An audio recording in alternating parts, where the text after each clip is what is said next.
Through rooftop solarization, 1 crore households will be enabled to obtain up to 300 units free electricity every month. Hello viewers, welcome to the grow Telugu YouTube channel. ప్రతి నెల 300 యూనిట్లు మీరు కాల్చే current పైన ఫ్రీగా ఉచితంగా లభిస్తుంది. అండ్ అలానే ఈ పర్టికులర్ పథకంలో కానీ పాల్గొన్నట్టయితే నేను ఇప్పుడు తెలియపరిచిన ఈ ఫ్రీగా ఉచితంగా పొందడమే కాకుండా సంవత్సరానికి వచ్చే మీ యొక్క కరెంట్ బిల్లు పైన 15,000 నుంచి 18,000 వరకు ఆదా చేసుకోగలుగుతారు. అంటే ఫ్రీగా ఉచితంగా కరెంట్ని పొందగలుగుతారు అని అంటే మీరు నమ్మగలుగుతారా? అయితే ప్రభుత్వం వాళ్ళు ఇటీవలే ఇంట్రడ్యూస్ చేసిన ప్రధానమంత్రి సూర్యోదయ్ యోజన అనే ఈ పర్టికులర్ పథకం యొక్క ఆధారంగా నేను చెప్పినవన్నీ అక్షరాల సత్యంగా మనకి వాళ్ళు అందిస్తున్నారు. సో అయితే ఈ పథకం గురించి వివరాలని తెలుసుకుంటూ అసలు మనకి ఇది ఎలా లాభాన్ని ఇస్తుంది, మనం ఎందుకు ఇందులో పాల్గొనాలి, ఎవరెవరు అర్హతను పొందుతారు, ఇవన్నీ విషయాల్ని ఈ వీడియో ద్వారా చూసి తెలుసుకుందాం. సో ఇంకెందుకు ఆలస్యం, వెళ్ళిపోదామా ఈ వీడియోలోకి. కానీ వీడియోలోకి వెళ్ళడానికన్నా ముందు తెలుసు కదా, మీరు కానీ ఇంకా మా గ్రో తెలుగు యూట్యూబ్ ఛానల్కి సబ్స్క్రైబ్ చేసుకున్నట్టయితే వెంటనే ఆ బెల్ ఐకాన్ని క్లిక్ చేసుకోండి. ఎందుకంటే ఎప్పటికప్పుడు కొత్త కొత్త పథకాలు, వ్యక్తిగత ఆర్థిక విషయాల మీద సంబంధించినంత వరకు చాలా రకాల వివరాలని సేకరించి మీ ముందుకు తీసుకువచ్చే ప్రయత్నం చేస్తూనే ఉంటాం. కాబట్టి నేను సి హిరణ్మయి. ఈరోజు మనం పూర్తిగా చూడబోయేది అంటే ఈ పథకం ప్రభుత్వం వాళ్ళు ఇటీవలే ప్రవేశపెట్టిన పథకం ఏదైతే ఉందో ప్రధానమంత్రి సూర్యోదయ్ యోజన, దీని గురించి పూర్తి వివరాలని తెలుసుకుందాం.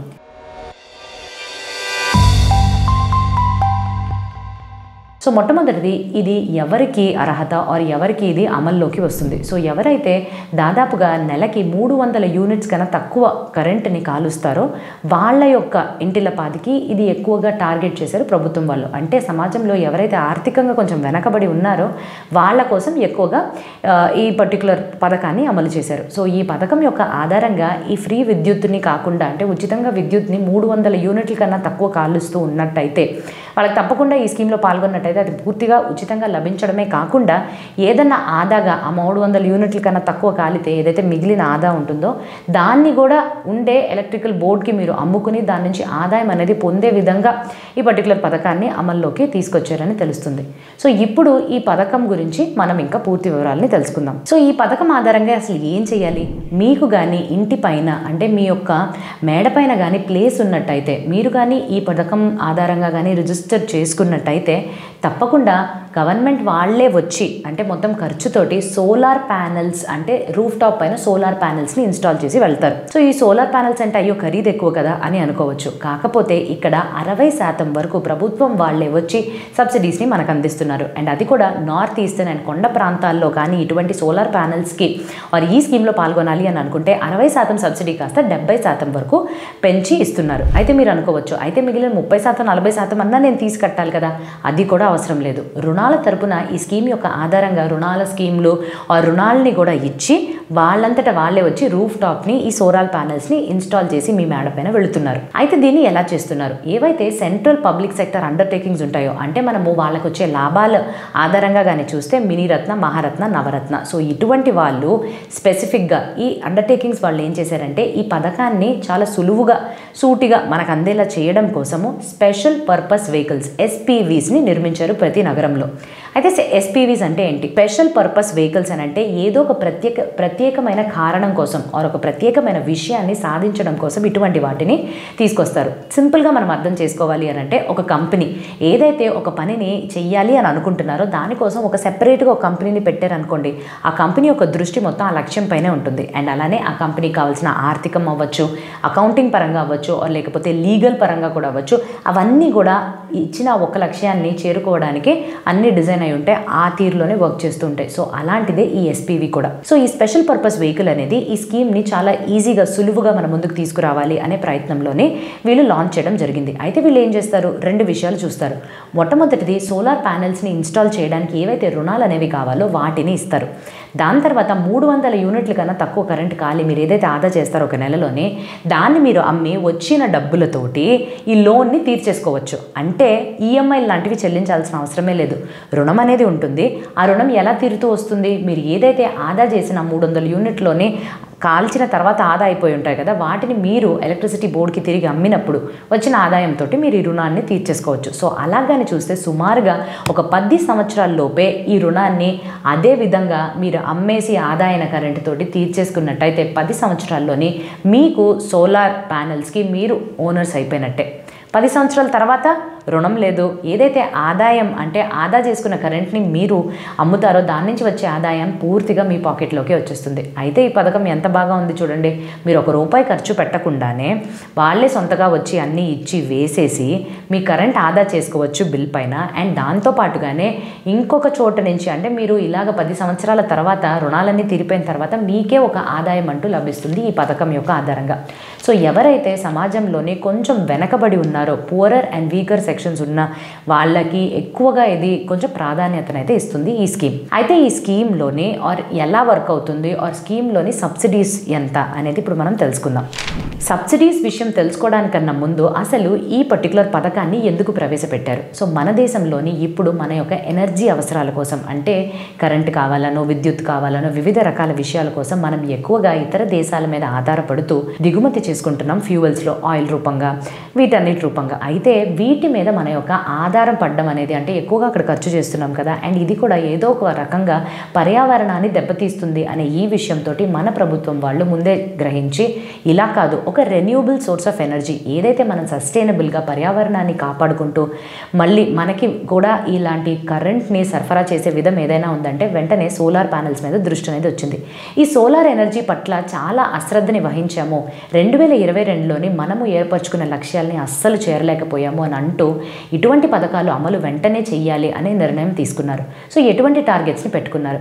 2022లో కానీ చూసినట్టయితే ప్రభుత్వం వాళ్ళు దాదాపు 40 గిగావాట్ల ఎనర్జీని ఇన్స్టాల్ అయితే చేయాలి అని అనుకున్నారు. కానీ వాళ్ళు చేసింది కేవలం 15%, అంటే 5.87 గిగావాట్లు మాత్రమే వాళ్ళు సెట్ చేయగలిగారు. అంటే ప్యానెల్స్ అంతవరకు మాత్రమే ఇన్స్టాల్ చేయగలిగారు. అయితే మొత్తము ఈ solar panel solar power factory ఏదైతే ఉందో దానికి ఉండే టోటల్ కేపబిలిటీ మన దేశంలో ప్రస్తుతానికి కానీ చూసినట్టయితే 72.31 గిగావాట్స్ వరకు ఉంది. కానీ దీంట్లోని నేను ఇటీవలే చెప్పినట్టుగానే వీళ్ళు కనెక్ట్ చేసిన ఆధారంగా కానీ చూస్తే 11.08 గిగావాట్స్ మాత్రమే పవర్ అనేది ఇప్పుడు జనరేట్ ఉత్పత్తి అవుతుందని తెలుస్తుంది. అయితే 2030 నాటికల్లా ఈ 72ని కాస్త 292 గిగావాట్ల కింద పెంచాలి అనే ఒక ఉద్దేశంతో వెంటనే ఈ పథకాన్ని అమలుపరిచి దీనికోసం 10,000 కోట్లని పక్కన కేటాయించడం జరిగింది. దీనితో పాటుగానే ప్రతి రాష్ట్రంలోని రూరల్ ఎలక్ట్రిఫికేషన్ కార్పొరేషన్స్ ఏవైతే ఉంటాయో అవి కూడా 1,20,000 కోట్ల వరకు ఇటువంటి సోలార్ రూఫ్ టాప్స్ని నిర్మించాలి అనే ఈ పర్టికులర్ దిశలోనే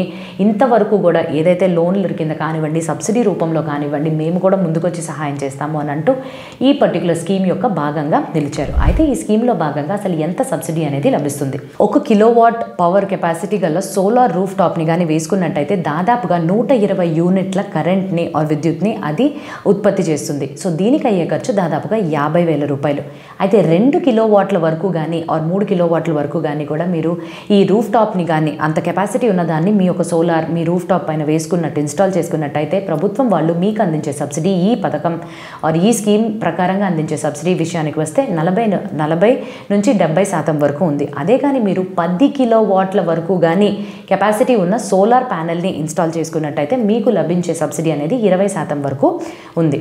అండ్ ఇటీవలే కూడా చాలా వరకు ఈ రూఫ్ టాప్ సోలార్ ప్యానెల్స్ని ఇన్స్టాల్ చేసుకోవాలి అన్న ఉత్సాహం బీహార్, ఉత్తరప్రదేశ్, మధ్యప్రదేశ్, మహారాష్ట్ర, రాజస్థాన్ ఇక్కడ ఆల్రెడీ మొదలైపోయింది. అండ్ ఈ రూరల్ ఎలక్ట్రిఫికేషన్ కార్పొరేషన్స్ యొక్క సహాయం తీసుకుని చాలా వరకు చేస్తున్నారు. అయితే నేను ఇటీవలే ఒక షార్ట్లోనే February 13th నాటికి ఇంకొక పథకం అంటే ఈ ప్రధానమంత్రి సూర్య గ్రహ ముఫ్త్ బిజ్లీ యోజనాని కూడా ఇంట్రడ్యూస్ చేయడం జరిగింది. ఇందులో యొక్క భాగంగా కూడా 300 యూనిట్ల కరెంట్ని ఉచితంగా ఇస్తున్నట్టు కూడా వాళ్ళు తెలియపరిచారు. అయితే ఇక్కడ కూడా సోలార్ ప్యానెల్స్ని ఇన్స్టాల్ చేసుకోవడం ఈ సేమ్ ప్రక్రియ. అయితే ఇక్కడ వీళ్ళు అందించే సబ్సిడీ విషయానికి కానీ వచ్చినట్టయితే ఒక 2 కిలోవాట్ల సోలార్ ప్యానెల్ని కానీ ఇన్స్టాల్ చేసుకున్నట్టయితే మీకు లభించే మీకు ఇచ్చే సబ్సిడీ 30,000 రూపాయలు పర్ కిలోవాట్.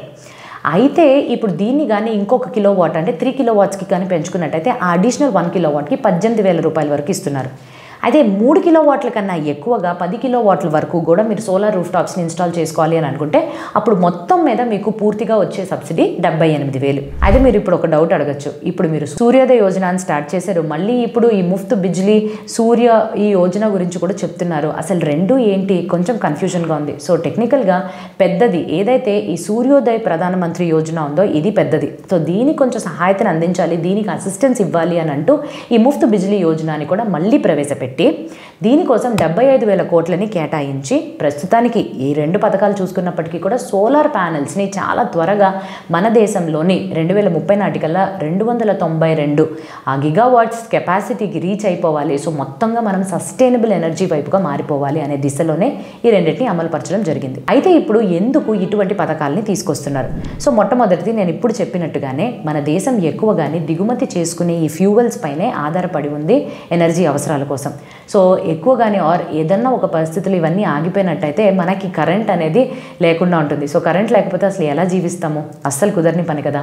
సో ఇటువంటి కరెంట్ని మనకిచ్చే న్యాచురల్ రిసోర్సెస్ నుంచి అసలు ఎలా ఉత్పత్తి చేసుకోవాలి అనే ప్రయత్నంలోని ఈ సోలార్ రూఫ్ టాప్స్ అనేవి అందరికీ కూడా యాక్సెసిబుల్గా ఉంటుంది.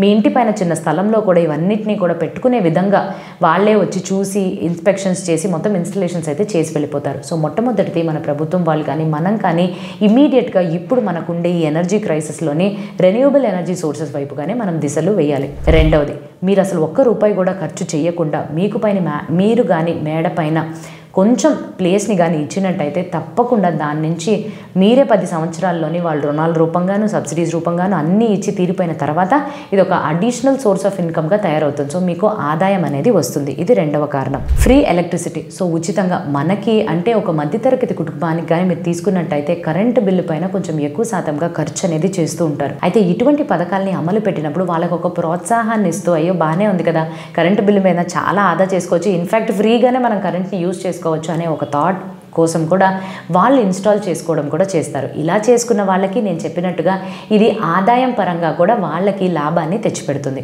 సో ఇవన్నీ కారణాలు ఉండడం వల్ల ఈ సోలార్ ప్యానెల్స్ కానీ ఈ పథకాన్ని ఇంకా ప్రాముఖ్యతనిచ్చి చాలా త్వరగా మనలోకి తీసుకురావాలి అనే ఒక కారణాలు ఇవి బాగానే పుష్ చేస్తున్నాయి. అయితే ఫైనల్గా కానీ మనం చూడాలి అని అంటే ఇవన్నీ ఓకే. సో స్కీమ్కి సంబంధించిన లాభాలు చెప్పారు, స్కీమ్ ఇలాగా అని చెప్పారు, ఎవరికి వర్తిస్తుందని చెప్పారు, ఎటువంటి సబ్సిడీస్ పొందొచ్చు మనం అని కూడా తెలియపరిచారు. అయితే దీని యొక్క అప్లికేషన్ ప్రాసెస్ మనం చూద్దాము. అయితే అప్లికేషన్ ప్రాసెస్ అనేది చాలా సులువుగా మీరు ఇంటి నుంచి ఇంటర్నెట్ కనెక్షన్ ఉండి మీ ఫోన్లో కానీ లేకపోతే ల్యాప్టాప్ పర్సనల్ కంప్యూటర్స్లో కానీ మీరు చూసుకొని చేయొచ్చు. అయితే ఇది ఒక 6 స్టెప్ ప్రాసెస్ అండ్ చాలా సులువుగా ఉంటుంది.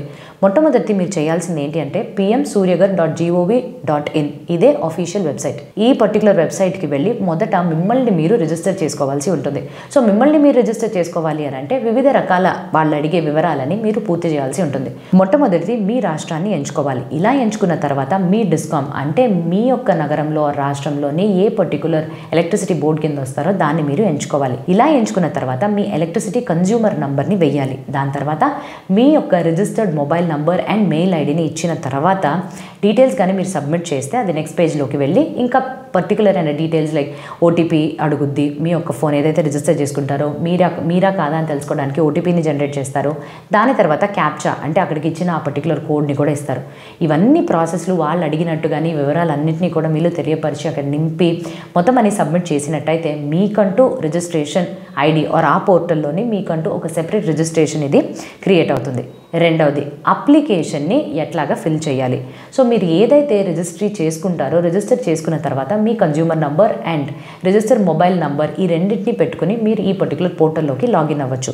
ఇలా లాగిన్ అయిన తర్వాత రూఫ్ టాప్ సోలార్ ప్యానెల్ కోసం మీరు అప్లై చేయాల్సిన అక్కడ ఆప్షన్ని కానీ క్లిక్ చేసినట్టయితే మీకు ఒక ఫామ్ అనేది కనిపిస్తుంది. ఈ ఫామ్ని మీరు పూర్తిగా నింపాల్సి ఉంటుంది వాళ్ళు అడిగిన వివరాలన్నిటితో.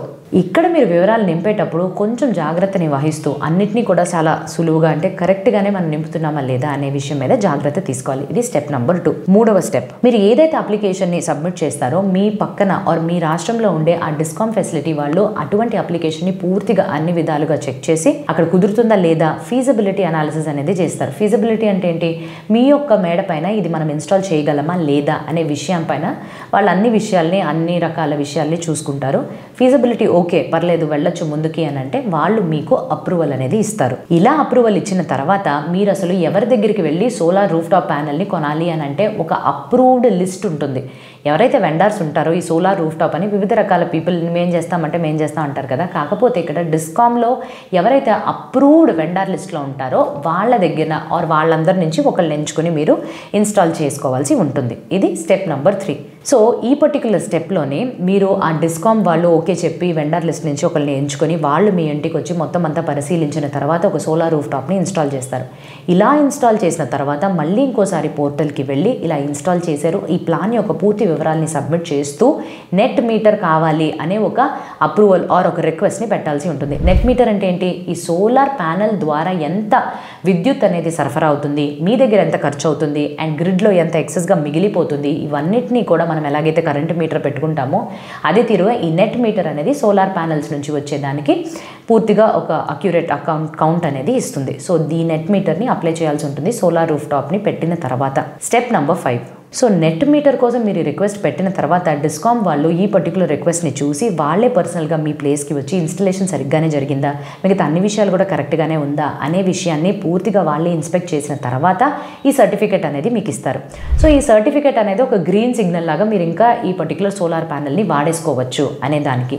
సో ఈ పర్టికులర్ సర్టిఫికేట్ అనేది చాలా ముఖ్యమైనది అండ్ ఇది స్టెప్ 5లోనే మనకి లభిస్తుంది. అండ్ నెక్స్ట్ లాస్ట్ స్టెప్లో చూస్తే ఏముంటుంది? సోలార్ రూఫ్ టాప్ కోసం మీరు సబ్సిడీని చేయాలి. సో సబ్సిడీ అప్లై చేయడం కోసం మళ్ళీ ఇంకోసారి పోర్టల్కి వెళ్ళి మీ యొక్క బ్యాంక్ ఖాతా యొక్క వివరాలని ఒక క్యాన్సిల్డ్ చెక్తో పాటు కానీ వాళ్ళకి అక్కడ అన్నీ అప్లోడ్ చేస్తే మళ్ళీ ఇంకోసారి వాళ్ళు అన్నీ చూసి అన్నీ ఓకే అయితే కానీ మీకు 30 రోజుల్లోపు మీ సబ్సిడీ అమౌంట్ మీ అకౌంట్కి క్రెడిట్ అయిపోతుంది. సో ఈ 6 స్టెప్స్ ద్వారా మీరు ఒక సోలార్ ప్యానెల్ని ఇంటి నుంచే చాలా సులువుగా అంటే కొన్ని విషయాల్ని డాక్యుమెంట్స్ని మీరు ఇచ్చే వివరాలని కరెక్ట్గా కానీ పెట్టుకుని సబ్మిట్ చేసినట్టయితే తప్పకుండా 30 రోజుల్లోనే ఇన్స్టలేషన్ తర్వాత మీకు సబ్సిడీ అనేది లభిస్తుంది. సో ఈ విధంగా మీరు కానీ ప్రధానమంత్రి సూర్యోదయ యోజనలో కానీ పాల్గొనాలి అని అంటే ఈ స్టెప్స్ని ఫాలో అవ్వగలరు అని ఆశిస్తూ తప్పకుండా ఫాలో అయిన తర్వాత మీ యొక్క ఫీడ్బ్యాక్ని కమెంట్ సెక్షన్లో తెలియపరచడం మర్చిపోకండి. ఇంకా మంచి కంటెంట్తో మీ ముందుకు రావడానికన్నా ముందు have happy and safe investing. అయితే ఈ వీడియో మేము ఒక ఎడ్యుకేషన్ కంటెంట్ కోసం మాత్రమే మీ ముందుకు తీసుకొచ్చామండి. ఎటువంటి రికమెండేషన్స్ అయితే మేము ఈ వీడియో ద్వారా మీకు అందించడం లేదు.